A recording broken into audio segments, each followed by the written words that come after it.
بسم اللہ الرحمن الرحیم۔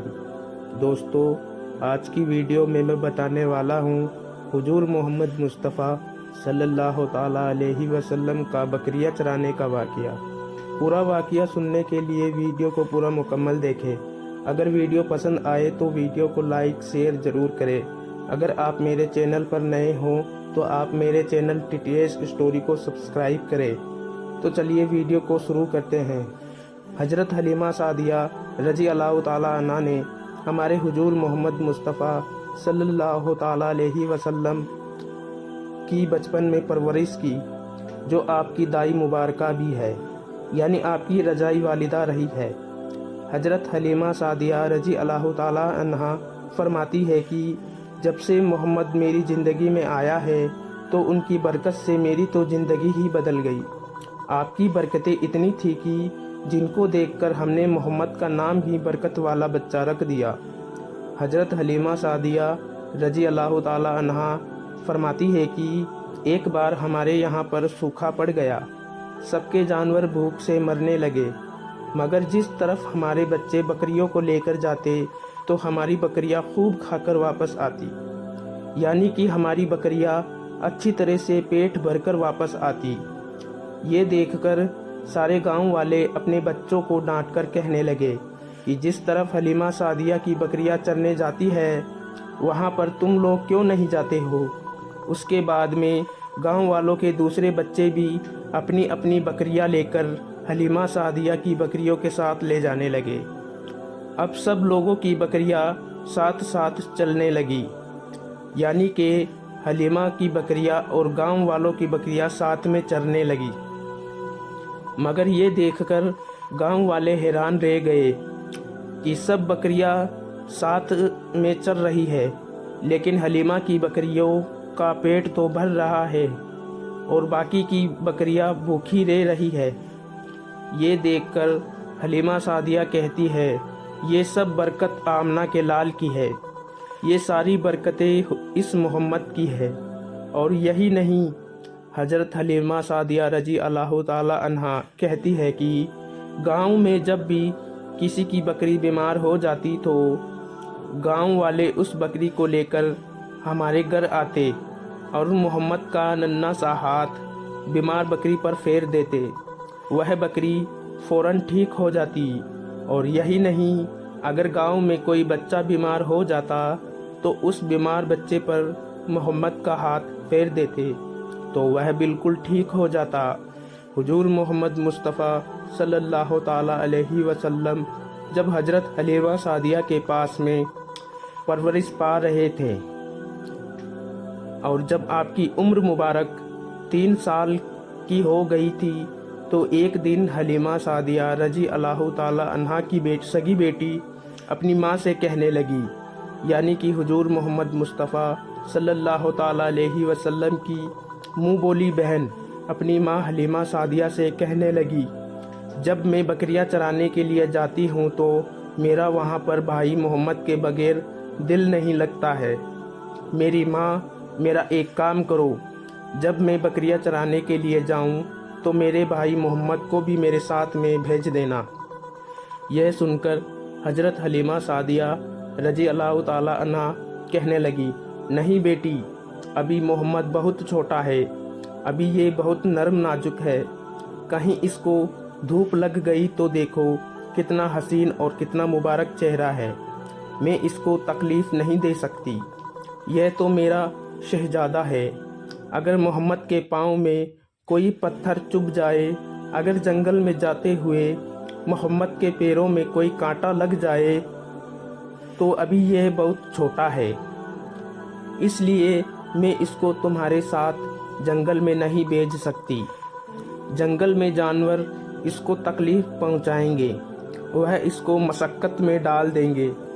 یہ سن کر حضرت حلیمہ سعدیہ کی بیٹی کہنے لگی، ماں، تم دھوپ کی بات کر رہی ہو، جب میں بھائی محمد کے ساتھ میں باہر جاتی ہوں تو آسمان سے بادل آ کر ہم پر سایہ کرتے ہیں، اور امی جان، تم جنگل کے جانوروں کی بات کر رہی ہو تو سنو، جنگل کے جانور بھائی محمد کے منہ کو چومتے ہیں، جانور تو اس کو سجدہ کرتے ہیں۔ اور یہی نہیں، جب بھی ہم بھائی محمد کے ساتھ میں بکریاں چرانے کے لیے جاتے ہیں تو ہمارے سب کام آسان ہو جاتے ہیں۔ ہماری بکریاں بھی ادھر ادھر نہیں جاتی۔ جب حضرت حلیمہ سعدیہ کی بیٹی بار بار اصرار کرنے لگی تو حضرت حلیمہ سعدیہ رضی اللہ تعالی عنہا نے اجازت دے دی۔ اس کے بعد دوسرے دن حضور محمد مصطفیٰ صلی اللہ تعالی علیہ وسلم اپنی بہن اور بکریوں کے ساتھ میں جنگل میں بکریاں چرانے کے لیے نکل پڑے۔ آسمان سے ایک بادل کا ٹکڑا آپ پر سایہ کیے ہوئے تھا۔ اس طرح سے 4-5 دن حضور صلی اللہ تعالی علیہ وسلم اپنی منہ بولی بہن کے ساتھ بکریاں چرانے کے لیے جاتے رہے۔ ایک دن حضرت حلیمہ سعدیہ رضی اللہ تعالی عنہا حضور صلی اللہ تعالی علیہ وسلم کو روک دیا اور کہنے لگی، بیٹے محمد، آج کے بعد تم بکریاں چرانے کے لیے نہیں جاؤ گے، کیونکہ میں تم کو اور تکلیف نہیں دے سکتی۔ میرے بیٹے، مجھے تم سے بہت محبت ہے۔ ایک تو مجھے تمہاری یہ دوری برداشت نہیں ہوتی، اور دوسری بات، تم میرے پاس بہت ہی عزیز امانت ہو، اس لیے آج سے تم بکریاں چرانے کے لیے نہیں جاؤ گے، تم اب گھر میں ہی رہو گے۔ اس طرح سے حضرت حلیمہ سعدیہ رضی اللہ تعالی عنہا حضور محمد مصطفیٰ صلی اللہ تعالی علیہ وسلم کو بکریاں چرانے سے روک دیا۔ پھر آپ اپنی بہن کے ساتھ میں جنگل میں ایک دن نہیں گئے، اس کے بعد دوسرے دن بھی نہیں گئے۔ اسی طرح سے حضور صلی اللہ تعالی علیہ وسلم 3 دن تک بکریاں چرانے کے لیے جنگل میں نہیں گئے۔ تو تیسرے دن حضرت حلیمہ سعدیہ رضی اللہ تعالی عنہا نے دیکھا کہ ان کا بیٹا روتا ہوا ان کے گھر آیا۔ یہ دیکھ کر دائی حلیمہ نے پوچھا، میرے بیٹے کیا ہوا، کیوں رو رہے ہو؟ تو بیٹا کہنے لگا، اماں، ہماری ایک بکری کو جنگل میں ایک بھیڑیا اٹھا کر لے گیا ہے۔ جب دائی حلیمہ نے اپنے بیٹے کے منہ سے یہ بات سنی تو دائی حلیمہ کی آنکھوں میں آنسو آ گئے۔ جب حضور محمد مصطفیٰ صلی اللہ تعالی علیہ وسلم نے اپنی ماں حلیمہ سعدیہ رضی اللہ تعالی عنہا کے آنکھوں میں آنسو دیکھے تو حضور صلی اللہ تعالی علیہ وسلم کے آنکھوں میں سے آنسو بہنے لگے، کیونکہ آپ کا دل بچپن سے ہی بڑا نرم تھا، کسی کا بھی دکھ آپ سے برداشت نہیں ہوتا تھا۔ اور دائی حلیمہ تو آپ کی والدہ محترمہ تھی۔ پھر حضور صلی اللہ تعالی علیہ وسلم کہنے لگے، امی جان، آپ روتی کیوں ہو؟ حلیمہ سعدیہ کہنے لگی ہے بیٹا محمد، ہماری ایک بکری کو جنگل میں ایک بھیڑیا اٹھا کر لے گیا، پتہ نہیں اب ہماری بکری کے ساتھ میں وہ کیا کرے گا۔ تو یہ سن کر حضور صلی اللہ تعالی علیہ وسلم نے فرمایا، امی جان، آپ رونا بند کر دو، ہم ہماری بکری کو ابھی واپس لے کر آتے ہیں۔ یہ بات سن کر اماں حلیمہ سعدیہ کہنے لگی، نہیں میرے بیٹے، آپ جنگل میں مت جانا، بھیڑیے خطرناک ہوتے ہیں، وہ کہیں پر آپ کو نقصان نہ پہنچا دے۔ اسی طرح دائی حلیمہ منع کرتی رہی، لیکن حضور صلی اللہ تعالی علیہ وسلم نہیں مانے اور کہنے لگے، نہیں اماں، ہم ابھی ہماری بکری کو واپس لے کر آتے ہیں۔ اس کے بعد حضور محمد مصطفیٰ صلی اللہ تعالی علیہ وسلم بکری کی تلاش میں جنگل پہنچ گئے اور ایک صدا لگائی، صدا دی، آپ نے ایسا کینے، صحرا ادھر آؤ، میری امی کی بکری لے گیا ہے، کون بتلاؤ۔